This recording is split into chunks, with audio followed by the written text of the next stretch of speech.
Terima kasih sekali lagi teman-teman sekalian, kita pembahasan hipnosis. Contohnya tadi, hipnosis adalah bagaimana cara kita mengendalikan pikiran. Mengendalikan life tadi udah dari afirmasi ya, perubahan yang kita inginkan. Mengendalikan pikiran dengan cara apa? Ada beberapa set istilahnya mindset control. Mindset control tipe 1 adalah bagaimana kita mengelola self-talk. Ingat, kita tidak bisa mengubah realitas. Kenyataan itu, contoh macet itu tidak bisa dirubah. Namun kita hanya bisa merubah pikiran kita.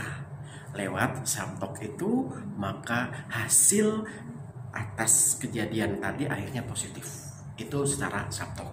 Yang kedua, kita bisa menggunakan mindset control tipe 2, yaitu bagaimana akhirnya kita melakukan reprogramming.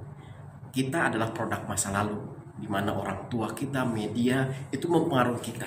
Akhirnya bisa jadi kita menjadi rendah diri, malas, jiwa budak dan bebal. Nah, bagaimana cara melakukannya?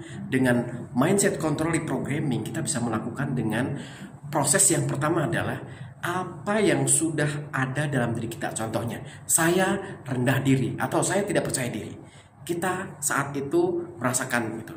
Lalu saya akan tanya sebagai terapis, Anda masih mau nggak rendah diri? Tidak. Kalau dia tidak mau, udah sekarang Anda cancel dulu. Saya bukanlah orang yang rendah diri. Dia akan mengatakan bahwa saya bukanlah orang yang rendah diri. Setelah itu baru saya tanya, kalau Anda bukan orang yang rendah diri, Anda itu siapa? Saya adalah orang yang percaya diri. Oke, mau Anda menjadi seorang percaya diri? Mulai kapan? Mulai saat ini. Lalu seterusnya.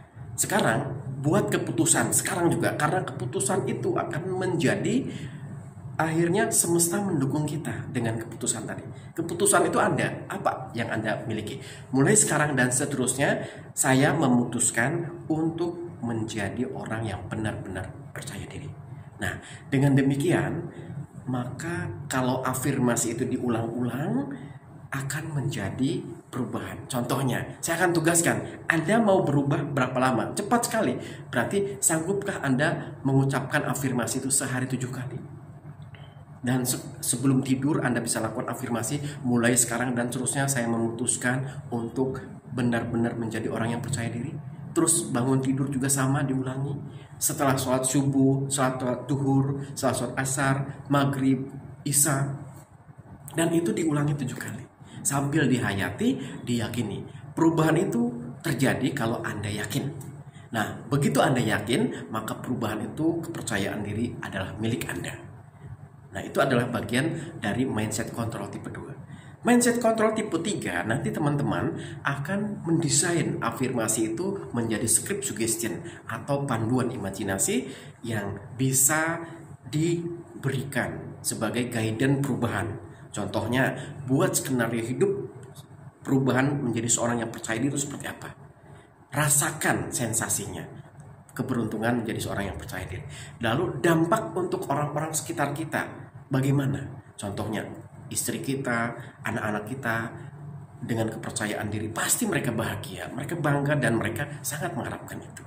Nah, itu adalah bagian dari mindset control yang ketiga. Lalu, mindset kontrol yang keempat adalah bagaimana dia mendesain acting actionnya.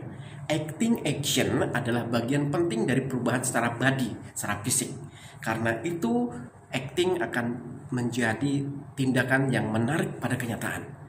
Kita memang harus acting dulu, berpura-pura dulu. Tapi kepura-puraan itu akan menariknya pada kenyataan, pada action yang alamiah yang menjadi habit atau spontanitas.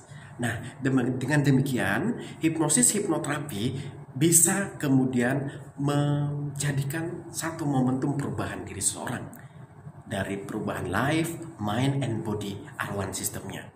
Kemudian untuk proses yang berikutnya, kalau ternyata itu sifatnya empowerment atau motivasi, maka tidak perlu adanya cancel. Cancel itu kalau ternyata ada masalah. Jika ada di dalam dirinya tidak ada masalah, berarti kita tinggal empowerment, meningkatkan kembali. Kalau sekarang Anda punya penghasilan 10 juta, maka mulai besok dan seterusnya Anda yakin atau Anda memutuskan untuk memiliki penghasilan 100 juta per bulan.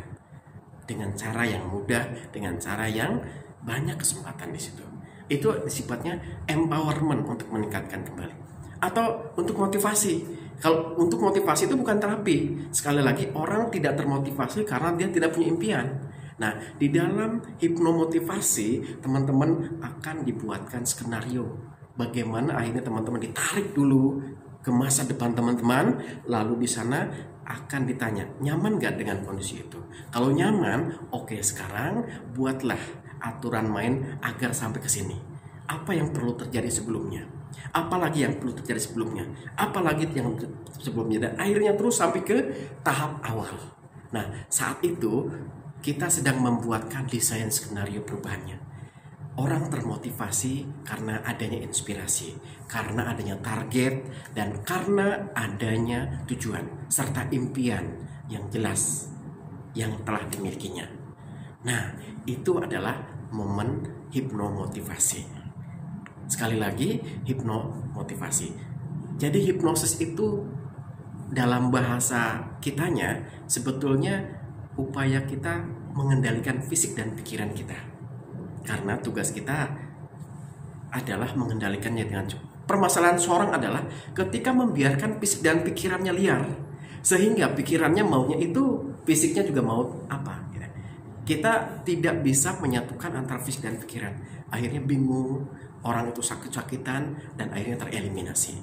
Nah, tugas kita adalah menyatukan sumber daya yang terserak tadi, fisik dan pikiran, yang kita kontrol, yang kita kendalikan berdasarkan tujuan-tujuan hidup kita. Nah, hipnosis akhirnya memudahkan seseorang. Contohnya, dalam praktek sholat. Hipnosis di dalam praktek sholat sangat membantu sekali. Contohnya untuk tumak nina. Bagaimana sholat itu harus tumak nina, relax. Bagaimana sholat itu harus khusyuk. Khusyuk itu fokus dalam hipnosis. Bagaimana panduan imajinasi dalam hipnosis ada dalam bacaan sholat. Bacaan itu mesti kita pahami. Maksud bacaan itu apa, artinya apa, dan kita hayati sebagai panduan imajinasi dalam perubahan spiritual melalui sholat. Dan akhirnya sholat itu bisa menghasilkan satu momen perubahan spiritual. Spirit itu meningkat terus. Dan akhirnya sholat itu benar-benar bisa mencegah perbuatan keji dan mungkarnya. Dan itu terjadi juga di momen berpuasa. Konteks hipnosis itu memang namanya hipnos. Hipnos itu pertama kali dicetuskan oleh dokter ahli bedah namanya James Bright.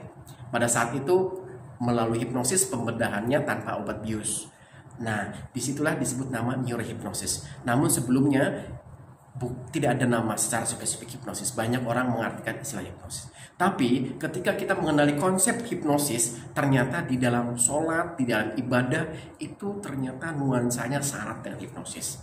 Jadi apalah artinya nama hipnosis? Yang penting mekanismenya adalah menuju pada perubahan. Dan ini benar-benar jauh dari nuansa syirik, nah, jauh dari nuansa klinik, dan jauh dari nuansa prasangka orang yang menyebut bahwa hipnosis adalah New Age. Hipnosis adalah pemujaan. Itu salah kaprah. Jadi di sini mari kita luruskan semuanya bahwa hipnosis itu adalah bagian penting dari ilmu yang hilang di tradisi Muslim.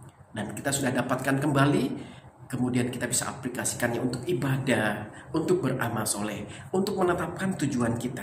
Bahwa tujuan kita adalah sebagai khalifah fil ardi, menerjemahkan ayat-ayat, menerjemahkan kalimah-kalimah Tuhan di muka bumi ini. Sehingga bumi ini damai, sejahtera, aman, berdaya, orang tercerahkan, dan kita mendapatkan manfaat bersama. Oke, terima kasih. Assalamualaikum warahmatullahi wabarakatuh.